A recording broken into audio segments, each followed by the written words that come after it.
자, 등기 파트 어느 정도 손을 댔는데 그 무효 취소를 봅니다. 근데 여기가 좀 많이 추상적입니다.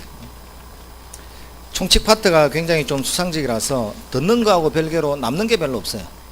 듣고 나서 좀 이제 많이 익숙해져야 되고 많이 들어야 돼요. 그 동영상으로 복습 한번 해봤나요? 그 동영상으로 복습하면 느끼는 게, 동영상은 어차피 아침에 녹화한 걸 내가 다시 듣는 거죠. 그런데 들을 때 다르지 않던가요? 그러니까 아니 녹화한 거는 이상이 없는데 듣는 여러분이 달라진 거 아니에요. 그러니까 처음 들을 때하고 두 번째 들을 때는 받아들이는 내가 다른 거예요. 아침에 들을 때고 전혀 다르네. 한 번 더 들으면 또 달라요. 그래서 이제 그게 여러분이 스스로 이제 자가 발전하는 거예요. 조금씩 이제 발전하는 거 아니에요. 발전한다고 해서 그걸로 시험 치는 게 아니고, 이제 시험 치는 이제 준비 과정들이 돼가는 거죠. 이제 시험 치는 거 준비는 사실 얼마 안 걸리거든요. 그 기본 베이스 쌓는 과정이 쉽지 않지. 그 141페이지를 가시면 무효와 취소라고 되어 있죠. 근데 이제 우리가 기존에 저하고 같이 공부를 하면서 이렇게 했단 말이에요. 그 성립을 못하면 불성립이고, 효력 요건을 못 갖추면 무효가 된다. 다만 착오, 사기, 강박, 비진의 표시, 허위 표시 개념 잡아주면서 무효라는 개념 말고도 계약을 없던 걸로 하는 것에는 취소라는 개념이 존재한다고 했죠. 그럼 이제 우리가 무효와 취소는, 무효는 처음부터 무효입니까? 첫 계약을 하면 처음부터 무효죠. 살인 청부 계약은 처음부터 무효죠. 그런데 사기당했다고, 협박당했다고 계약을 취소할 때는 주장을 해야 된다, 안 해야 된다? 그럼 주장하기 전까지는 유효였다가 취소하겠다고 말을 하면 무효가 되죠. 이건 그럼 계약을 한 시점은 4월 1일이고 취소를 한 시점은 10월 1일이란 말이에요. 그럼 10월 1일부터 무효가 되는지 거슬러 가서 소급해서 무효가 되는지 따져봐야 되죠. 그럼 취소한 그때부터 무효입니까? 소급해서 무효입니까? 소급해서 무효가 되죠. 그럼 시험에 무효는 처음부터 당연 무효지만 취소는 주장을 하면 주장한 그때부터 무효가 된다고 하면 O입니까? X입니까? X죠. 그게 시험에 두 번 나왔단 말이에요. 여러분 중개사요. 그것도 1번에 탁. 소급해서 무효지 그때부터가 아니죠. 그렇게 시험에 두 번. 그 다음 무효는 누구나 주장할 수 있죠. 근데 취소는 주장할 수 있는 자가 딱 지정되어 있다고 했죠. 무효는, 무효 사유는 정해진 것도 없어. 그런데 취소는 지정된 사유가 있다고. 제한 능력 또는 착오, 사기, 강박, 이거 아니면 취소 못하죠. 그래서 취소는 일정한 사유에 해당하면 그 사유에 해당하는 자 중에 일정한 자가 취소할 수 있는 거고, 무효는 어떻게 무효가 되는지 정해져 있지도 않고 그 무효를 누구나 주장할 수 있는 거고, 또 무효는 세월이 지나면 유효가 됩니까? 살인 청부 계약은 세월이 지나면 유효가 됩니까? 그럼 한 번 무효가 계속 무효죠. 근데 취소는 일정 시기 안에 취소를 못하면 이제는 취소조차 못해. 그럼 뒤집어야 될 계약이 완전히 인정을 받아버리죠. 그럼 취소할 수 있는 날로부터 3년, 계약한 때로부터 10년 안쪽에 취소해야지 그 시기를 넘으면 취소조차 못한다는 거예요. 이게 무효와 취소의 차이. 시험에 뭐니 해도 무효 취소 중에 제일 많이 나온 게 무효와 취소 구별하는 이게 제일 잘 나온단 말이에요. 이런 거 이제 나중에 딱 도표로 만들어서 딱 구경한단 말이에요. 도표 그거 하나 보면 돼. 나중에는. 그럼 이제 이런 무효하고 취소 가장 기본 구별이 141조에 이렇게 되어 있습니다. 자, 밑에 2번에 가니까 법률행위의 무효란 법률행위의 성립 당시부터, 그러니까 계약할 때부터 효과가 발생하지 않는, 즉 처음부터 무효로 확정되어 있는 것이고, 취소란 일단은 유효하게 성립한 법률행위의 효력을 취소를 함으로써 소급해서 그 계약을 소멸케 하는 의사표시 이렇게 돼 있죠. 그럼 무효는 처음부터 무효지만 취소는 주장을 하면 소급해서 무효가 된다는 그 표현이죠 지금. 자, 뒤로 넘어가시면 이제 어떤 게 무효가 되는 사유인지 취소가 되는 사유인지 이런 거는 외우는 게 아니고요.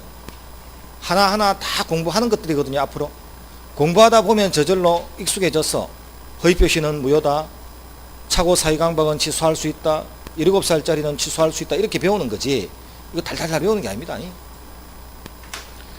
자, 그 다음에 이제 무효의 효과를 보니까 법률행위가 무효가 되면 계약을 하지 않았던 것이 되는 거니까 서로 간에 주고받을 게 없으면 집에 가면 되죠. 따라서 이행하기 전이라면 이행할 필요가 없다. 그런데 이미 이행한 후에는 돌려주고 돌려받는 문제가 발생한다. 그걸 우리는 부당이득 반하회라고 한다. 이거 첫날에 강의한 거 기억나나요? 다 했던 것들이 반복하고 하는 거. 자, 그 다음에 이제 무효의 형태를 한번 보니까 확정적 무효, 유동적 무효 이렇게 해놨죠. 이거 한번 보죠. 둘이서 첩계약을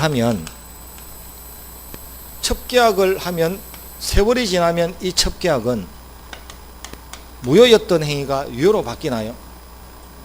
오래 하면 한 30년 안 들키면 안 봐주나요? 그럼 한 번 무효가 유효로 바뀌지 않는다면 이 무효라는 상태가 확정되어 있나요? 이런 무효를 확정적 무효라고 한다. 자, 그런데 토지거래 허가구역에서 허가 없이 계약할 수 있죠. 그럼 일단 지금 무효라. 그런데 나중에 허가 받으면 유효가 돼. 그럼 지금은 무효지만 나중에 일정한 조건이 움직이면 유효가 될 가능성이 있죠. 그럼 무효가 됐다, 유효가 됐다 변동할 여지가 있나요? 요 변동하는 이 모습이 뭐처럼 보이나요? 파도처럼 안 보이나요? 파도처럼 흔들린다고 해서 흐를 유자, 움직일 동자, 유동적 무효랍니다. 나중에 이제 대리를 배우고 나면 대리권 없이 남을 대신할 수 있는 자격도 없이 무권대리 행위를 하면 무효지만 그래도 아버지가 저 자식인데 죽이겠나 살리겠나 나중에 추인해주면 인정해주면 유효가 될 수 있거든요. 그럼 무효가 됐다 유효가 됐다 바뀔 수 있죠. 이런 걸 유동적 무효. 토지거래 허가구역에서 허가 없이 계약하면 무효지만 나중에라도 허가를 받으면 유효니까 유동적 무효. 그럼 확정적 무효, 유동적 무효는 나중에 변할 수 있나 없나 가지고 기준을 잡은 거죠. 또 한편 이렇게 잡을 수 있나요? 주택 매매 계약을 했는데 주택 전체가 홀라당 다 타면 전부 무효다, 일부 무효다. 예? 전부 무효입니까? 그런데 주택 매매 계약을 했는데 이 주택이 상가 부분만 불탈 수 있죠. 주거 부분은 살아있고 또 경우에 따라서는 상가는 살아남고 주거만 탈 수 있죠. 상가가 목적인데 상가가 타면 주택 부분은 살아있어도 계약 전체를 없던 걸로 하고 싶을까요? 남아있는 부분은 살리고 싶을까요? 상가가 목적이라면 아예 없던 걸로 하고 싶겠지. 그런데 상가는 살아있고 주거가 불탔으면 장사는 할 수 있으니까 이 남아있는 부분은 계약을 인정하고 가격만 좀 깎을까? 라고 할 수도 있나요? 그럼 주택이 다 타버리면 전부 다 불탔을 때는 이 생각 저 생각을 못했는데 주택이 반만 탔을 때는 전체 계약을 없던 걸로 하고 싶은 경우와 남아있는 부분은 살리고 싶은 경우로 나누어질 수도 있다는 거네요. 그럼 우리가 다 타버린 경우는 전부 무효입니까? 그럼 반만 탄 경우는 일부 무효로 가면 되겠네요. 자, 보죠. 갑이 4월 1일 날 사과백상자 사고 파는 계약을 했습니다. 5월 달에 가져다 주기로 하고 트럭에 싣고 한강을 넘어가다가 교통사고 날 수 있죠.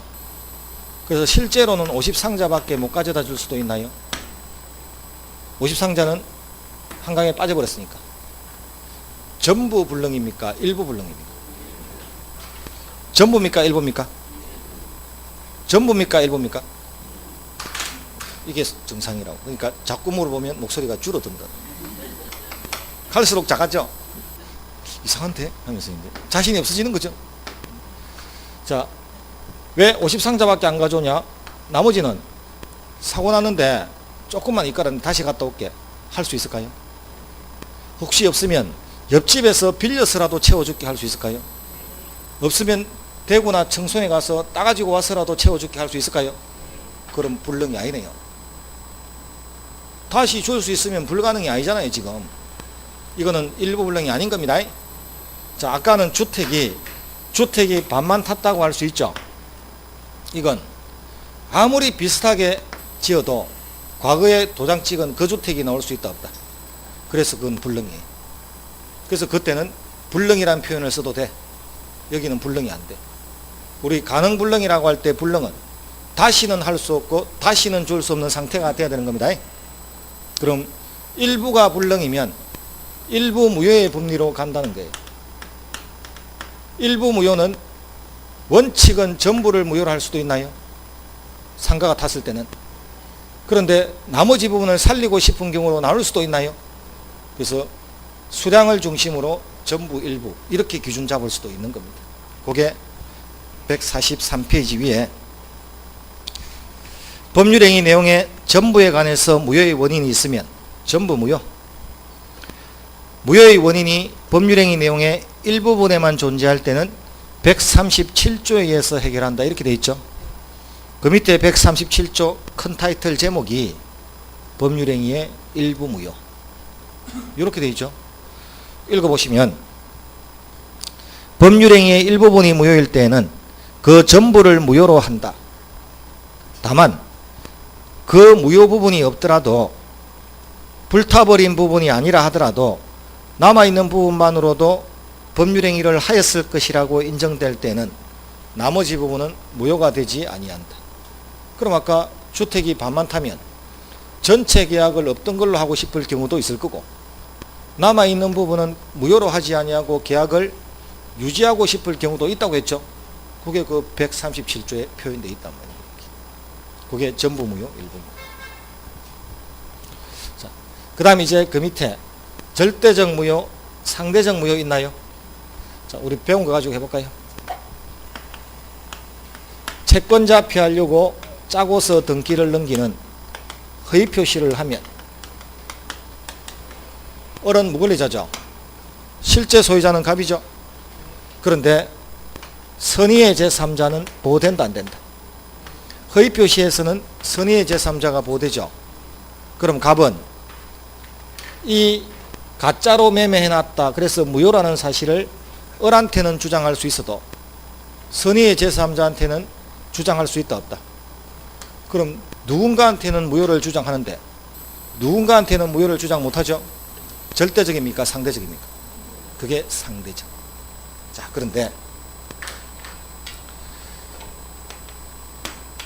나이가 7순 된 8순 된 할머니가 세상 물정이 어두워서 10억짜리를 1억에 파는 불공정한 법률행위 할 수 있죠. 무효죠. 소유자 누굽니까? 갑이죠. 남들 눈에는. 그럼 을로부터 이어받은 자는 보호되지 않거든요. 선이고 악이고. 보호되는 경우가 되려면 제3자 보호하는 규정이 있어야 되죠. 그래서 8가지. 뭔지는 모르겠는데 8가지 안에 들어와야 돼. 그럼 갑은 불공정한 법률행위로서 무효임을 을한테 주장할 수도 있고 병한테 주장할 수도 있고 세상 누구한테나 주장할 수 있죠. 그럼 절대적이다 상대적이다? 그게 절대적. 그럼 뒤집으면 우리가 앞에서 배운 무효라도 혹시 그 뒤에 보호받는 자가 있을 수 있는 경우 있죠. 그거는 결국 절대적인 거였다 상대적인 거였다? 상대적인 거였다는 거. 그 상대적인 경우가 결론은 8개밖에 없었던 거예요. 8개 뭔지 기억 안 나죠? 기억 1년 동안 기억하면 되니까 전체 하면 돼요. 그래서 이렇게 이제 계속 따지고 들어갈 테니까. 그럼 이제 143페이지 읽어보죠. 그 누구에게나 행위의 무효를 주장할 수 있는 무효를 절대적 무효라고 하고, 특정인한테는 주장해도 또 특정인한테는 주장 못하는 것을 상대적 무효라고 한다. 이렇게 되어 있죠. 자, 무효는 원칙적으로 누구에게 대해서나 아까 주장할 수 있다고 했죠. 단 비진의 표시가 무효가 되거나 허위 표시로서 무효가 될 때는 선의의 제3자에게만큼은 주장을 못했죠. 그게 상대적이다. 이렇게 표현했다는 거예요.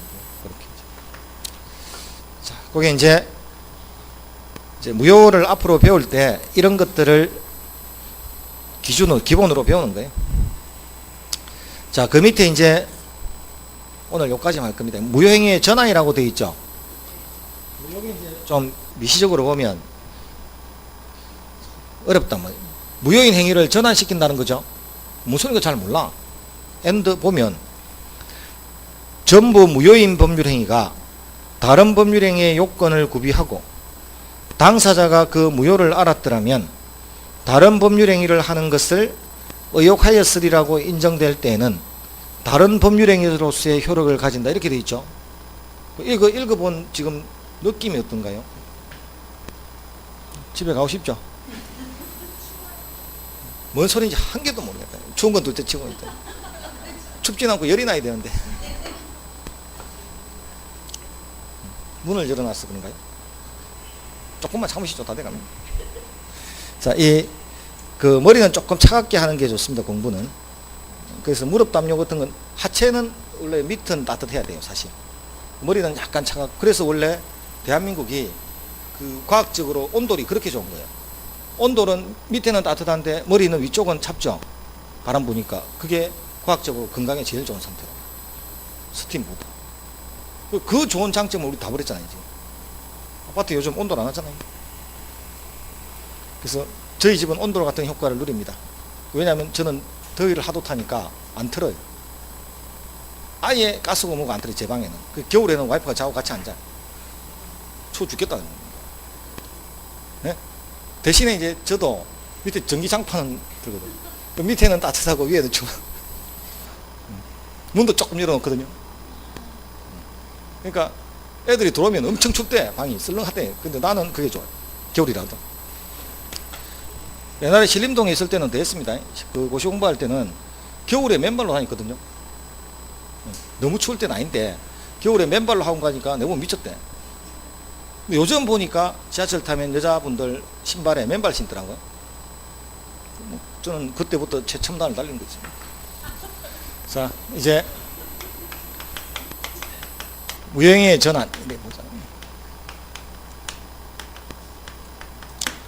이것도 재활용에 가까운데 상당히 까다롭고 어렵다는 거예요. 이게 이제 첫 번째 행위가 두 사람이 했던 행위가 무효가 됐을 때 이걸 갖다 버리지 말고 다른 두 번째 행위로 전환을 시켜줄 수 있느냐. 이것도 그럼 갖다 버리지 않고 다른 것으로 재활용해서 쓴다는 거죠. 그 재활용의 개념에 가까워요. 그런데 훨씬 더 아까 등기보다 더 복잡하고 어렵답니다. 그럼 이제 예를 들어보자. 갑이 을하고 계약을 하기를 물건을 1억 원어치를 을한테서 받았단 말이에요. 그럼 1억 원어치 물건 받았으면 현금 갖다 줘야 됩니까? 그런데 지금은 돈이 없어서 약속음을 끊어줄 수 있나요? 그럼 음을 하나 끊어줬다고 생각을 해보면, 자, 이 음은 발행하는 자와 지급하는 자가 같다 다르다? 예? 사실상 진짜 안 했나? 음 안 다루고 갔나요? 음은요, 발행하는 자는 갑이라도 지급하는 자는 은행인 겁니다. 은행에 가서 제시하잖아요. 그러니까 갑이 발행을 하고 그 자기 주거래은행이 있겠죠. 그 뭐 국민은행 무슨 지점 이렇게 이제 적어 놓는단 말이에요. 그럼 이게 지급 장소다 이다. 지급 장소죠. 1억 원을 주겠다는 지급 장소를 기재를 하고, 그리고 이제 국민 이 갑은 이게 3개월짜리 음이면 음 돌아올 때쯤 되면 그 국민은행 지점에다가 자기 통장에다가 1억 이상을 예금을 해놔야 누군가가 음을 들고 딱 들어오면은 예금이 돼 있으면 은행에서 대신 지급한다 한다. 그게 음이란 말이에요. 그럼 마지막에 음을 들고 오는 자는 을이 아니라, 음은 돌고 돌 수 있는 거니까 누가 음을 들고 올지는 알 수 없죠. 그래서 만약에 은행에다가 음을 탁 넣었는데 갑이 아직까지 자기 통장에다가 돈을 넣어놓지 않으면 은행에서는 돈을 지불한다 안 한다? 돈을 지불하지 않으면 음을 지급 제시했는데 거절당했죠. 이걸 우리가 부도다 이렇게 하는 거예요. 그 부도 났다는 게 이 말이거든요. 지금 우리 TV에서 부도 하죠. 그럼 적어도 이 약속 음에는 어느 은행 어느 지점으로 이 음을 들고 오라는 장소가 기재가 돼야 됩니까? 기재가 안 돼야 됩니까? 그럼 이게 당연히 기재돼 있어야 되죠. 그런데 이게 만약에 기재가 안 돼 있다면 이건 음입니까? 종입니까? 종입니다. 그럼 첫 번째 음을 발행하는 행위로서는 유효다 무효다? 기재가 안 됐으니까. 기재가 안 됐으면 무효죠. 그럼 이거 남한테 돌릴 수 있다 없다? 이제는 종에 불과하니까. 그런데 을이 남한테 돌릴 수는 없는 무효인 음이라도 종이 쪼가리에 불과해도 그걸 손에 꽉 움켜쥐고 있으면 갑한테 1억 받을 거 있다는 증거 자료의 역할은 한다 안 한다? 또는 차용증 정도의 역할은 할 수 있다 없다? 있는 거죠. 그럼 음으로서는 무효가 됐는데 차용증의 역할은 하고 있죠. 재활용됐잖아요. 음으로서 무효지만 차용증으로 재활용됐죠. 자, 다시 갑이 무효인 음을 을한테서 회수를 했어. 약속음이라고 적혀있는 그 종이를 글자를 지우고 차용증으로 글자를 실제로 고친 겁니까? 아니면 누가 보더라도 약속음이라고 적혀있는데 차용증으로 추측하는 겁니다. 그럼 이 두 번째 행위는 실제로 하는 행위다, 상상이다. 추측이고 추정이고 가상이고 현실이 아니란 이야기죠. 상상해 준 겁니다. 그럼 음으로 무효가 되니까 차용증으로 추측해 준 거죠. 그럼 이제 138조 조문 한번 읽어요.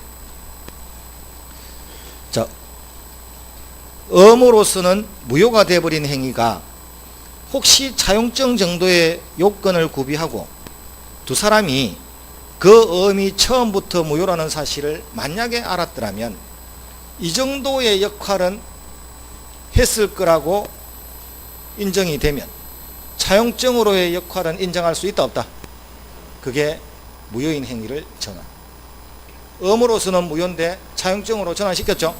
자, 다시 음 발행 행위는 요식 행위입니까? 불요식 행위입니까? 예? 요식 행위. 왜?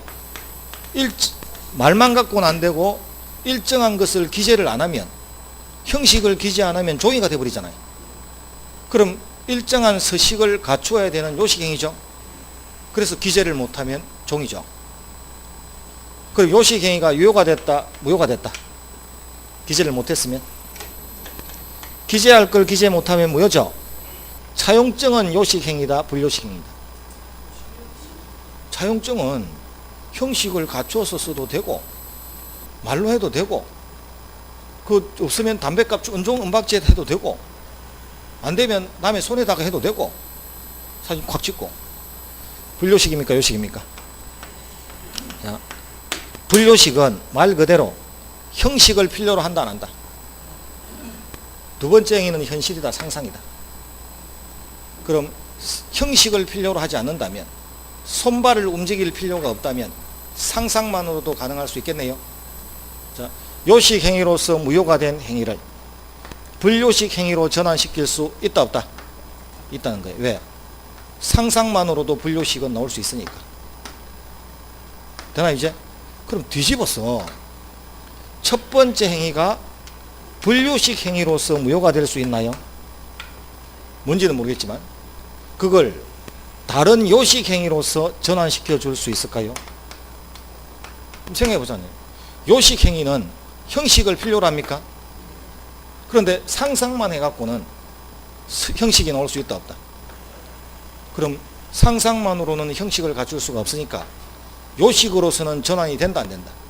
자, 시험에 불요식 행위에서 요식 행위로의 전환은 가능하다 불가능하다? 불가능. 그런데 요식 행위에서 불요식 행위로의 전환은 가능. 두 번째 행위가 상상이라는 데서 기준을 잡아서 된다 안 된다를 해야 되는데 이게 이해가 안 되죠? 그럼 1년 내내 외워야 돼. 1년 내내 외워서 불요식에서 요식은 안 된다더라, 요식에서 불요식은 된다더라. 잘 외워졌죠? 시험장에 한번 가면 헷갈려. 가서 어느 쪽이 되더라? 그래서 두 번째 행위는 상상입니다. 거기서 지금 이해 안 되면 다음에 이해 안 되면 그 다음에 하는데 일단은 상상을 한다는 거예요. 이걸 가상적 의사라고 한다. 현실이 아니라고요, 지금. 그럼 이제 하나 물어볼게요. 자, 그럼 첫 번째 행위가 요식 행위로서 무효가 됐는데 다른 요식 행위로서 전환시켜 줄 수 있다 없다? 자, 이 요식 행위하고 이 요식 행위는 쓰는 글자가 제출해야 될 서류가 같을 거다 다를 거다? 다른 요식 행위니까 다르겠죠? 그런데 이건 현실이다 상상이다? 그럼 상상만으로 없던 서류가 튀어나오고 글자가 바뀔 수 있다 없다? 그럼 요식에서 다른 요식 행위로의 전환을 인정할 수 있다 없다? 없다는 거예요. 그럼 요식 행위로서 다른 요식 행위로의 전환은 이론상 인정할 수 없죠? 그런데 판례가 인정했단 말이에요. 판례는 이론을 안 따집니다. 그럼 시험에 요식 행위로서 요식 행위로의 전환은 판례는 인정한답니까? 그런데 이론상은 인정할 수 없는 겁니까? 아무리 생각해도 이론상 인정할 수 없는데 우리 판례는 논리는 무시하고 인정해버렸다. 우리 판례는 앞에 원피고 있나요 없나요? 판사님이 판결 내릴 때는 앞에 원고 피고가 있죠. 그럼 논리 안 따져. 논리 따질 필요가 없죠. 앞에 원고 피고를 어떻게든 재판해 줘야 되는데. 그래서 원래 판례는 논리를 따지는 게 아니라 정책적인 결론을 내리는 겁니다. 그래서 지금 헌법재판소가 아무리 보수적인 법관이 많아도 일단 이게 탄핵되면 기각 탄핵이 될 거다라고 느끼는 것은 원래 판결은 정책을 볼 수밖에 없거든. 그럼 대한민국 지금 그 95%, 96% 그 감정을 볼 때는 함부로 탄핵 기각을 할 수가 없는 거죠. 기각하면요 퇴근 못합니다. 어느 골목길에서 칼 맞아도 칼 맞는다. 그렇습니다. 그래서 이제 그런 게 좀 있는 거예요. 자, 그럼 이제 이렇게 보자. 그럼 시험에 요식 행위에서 다른 요식 행위로의 전환은 이론상 인정할 수 없지만 판례는 인정하고 있죠. 갑과 을이 1980년에 병이라는 애를 입양을 했습니다. 아무리 애를 가지려고 노력을 해도 애가 안 들었어서 하다가 안 돼서 할 수 없이 입양을 했는데 입양 신고해야 됩니까? 친생자 신고해야 됩니까? 입양 신고. 친생자 신고는 저거들이 결혼해서 배 아파서 낳은 자식을 신고하는 거라고. 애가 크면 입양했다는 사실이 알려지면 쇼크를 좀 받을까요? 그래서 입양을 해놓고는 실제로 구청에는 친생자 신고를 했단 말이에요. 그럼 이 서류에는 몇 년 몇 월 며칠 어느 산부인과에서 어느 의사의 집도 아래 몇 시경에 출산했다고 적어야 되는 서류란 말이에요. 요식이다 아니다? 도장 다 찍혀야 돼. 자, 그럼 이거 무효입니까 유효입니까? 무효. 자기 친아들 아니잖아요. 그럼 들키지 않았다는 거지. 입양 신고를 해야 될 아이를 친생자 신고했으니까 이거 무효입니다. 안 들켰다는 거지. 85년도에 정이라는 친아들이 태어났단 말이야. 이거 뭐라고 합니까? 머피의 법칙. 그렇게 노력할 때는 들었어도 안 하더만 포기하고 입양하니까 이제 친아들이 들었어 버리는 거예요. 그래서 이제 이 병하고 정은 차별 좀 받았을까요 안 받았을까요? 보통의 경우 아무래도 친아들 쪽으로 약간 더 관심이나 정이 기울어졌겠죠. 그럼 병은 자기가 입양된 사실을 모르잖아요, 지금. 그럼 커가면서 이런 걸 느낄까요? 대한민국은 장남을 잘해주나요? 차남을 잘해주나요? 이 집은 오히려 차남이 대접받죠. 그럼 애가 크면서 이 불평등의 원인을 모를 거 아니에요.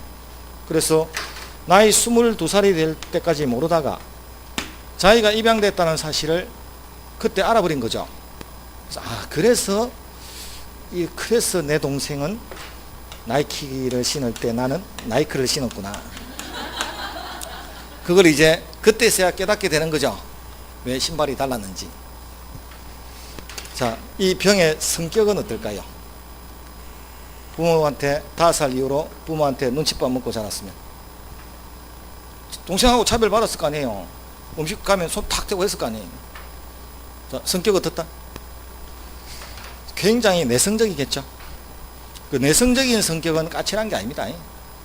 그 까칠한 것은 부모 사랑을 제대로 받았을 때가 까칠해. 원래 내성적인 애들은 사람들하고 대화를 안 해.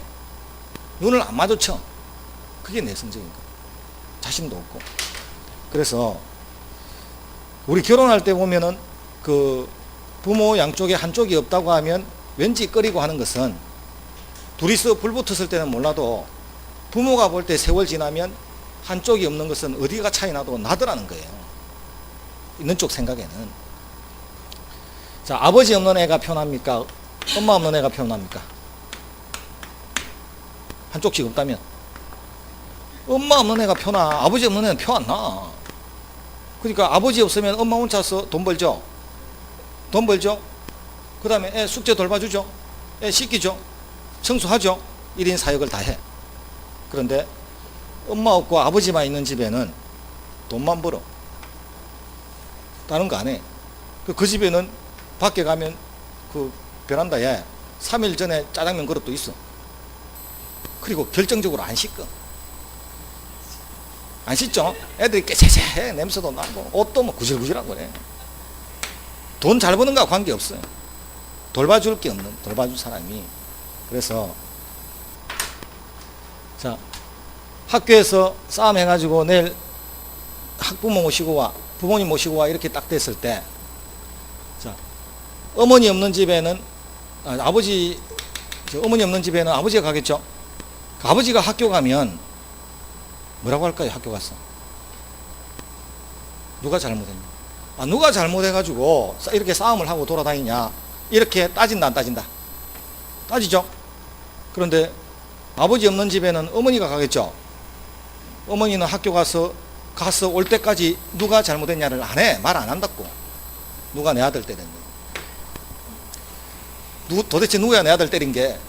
그러니까 어머니는 학교 가면 누가 잘못을 따지는 게 아니고 내 아들밖에 안 보이는 거야 그냥. 그래서 어머니만 있는 집에는 기가 살아있다고. 아버지는 옳고 그름을 따지는데 엄마는 오직 아들 편이거든. 그 잘잘못을 따지는 게 아니잖아요. 그 최순실 봐봐. 오직 딸 편이잖아요. 아무것도 안 봐. 딸을 위해서 다 바꿔. 그래서 들킨 거잖아요. 이화여대 사건 아니면 저 묻어갈 사건이었죠. 결국은 이화여대 때문에 밝혀집니다. 그래서 박근혜 대통령이 억울한 거지. 내가 배 아파서 난 딸도 아닌데 남의 딸 때문에 다 뒤집어졌잖아요 지금. 자, 한쪽도 이런데 양쪽 부모한테서 눈칫밥 먹으면요 정상적으로 사회생활 하기에 성격이 굉장히 내성적이에요. 보통은 이게 제일 위험한 성격이죠. 시한폭탄이잖아요. 왜? 꾹꾹 눌렀다가 터지면 한꺼번에 터지거든요. 자, 우리 큰 사고 터진 거 보면 뭐 연쇄살인범이다 무슨 총기 사고다 터질 때는 옆에 동네 사람 다 인터뷰해봐. 저 사람은 절대 그럴 사람이 아니었다. 얌전하고 조용하고 이런 사람이 터져. 우리 사건 낸 사람 중에 학교 때 내 친구 학교 때 우리 반이었는데 이런 데도 있거든. 근데 생각해 보면 걔가 우리 반인지도 몰라. 나중에 터지고 나니까 우리 반 같아. 그런 애들이 있다. 근데 평소에 술 한 잔만 먹으면 지나가면서 온 동네 쓰레기통 다 차고 다니고 그 셔터문 들었다 내렸다 하는 사람은 큰 사고 안 쳐. 발산하거든. 그래서 꼭 눌러 앉아 내가 사고 터진다. 그래서 20인이 지나가서 아버지하고 술 한 잔 마시다가 아버지 동생에 비해서 나를 이렇게 차별할 거면 나를 과원에 그냥 두지 왜 데리고 왔나? 아버지는 아니 22년 동안 키워서 대학 보내놨더만 네가 그게 아버지한테 할 소리냐? 둘이 싸움했겠죠. 우발적으로 병이 갑을 살해를 했다. 실제 사건입니다. 자, 그래서 실제 사건인데 사람을 죽이면 살인죄죠. 부모를 죽이면 존속살인죄랍니다. 살인죄는 죽은 쪽이 더 문제가 있고 자수하고 이것저것 다 따지면 살인죄도 집행유예가 갑니다. 근데 존속살인죄는 집행유예가 없어요. 아무리 깎아도. 대한민국에서 존속살인죄인데도 불구하고 집행유예로 나온 사건은 딱 한 번밖에 없습니다. 그 의붓아버지 김보은 양 의붓아버지 그 살해 사건. 성폭행 13살 때부터 당해서 19살 때까지 있다가 자기 남자친구하고 살해한 사건 있죠. 그래도 그 남자친구는 3년 살다 나왔고 김보은 양은 온 전국의 여성단체가 떠들어주는 바람에 집행유예 받았고 그밖에 없어요.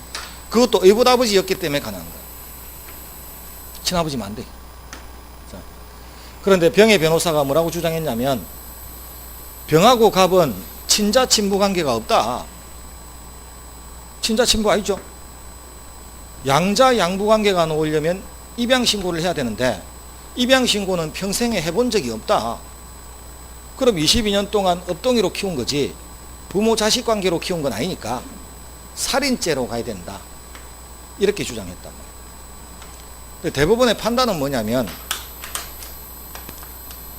22년 전에 이를 추측을 해보건대 구청에 80년도에 친생자 신고하러 가다가 만약에 들켰더라면 친아들이 아니란 것을 입양신고서로 정정했을까요? 아니면 고아원에 데려다 줬을까요?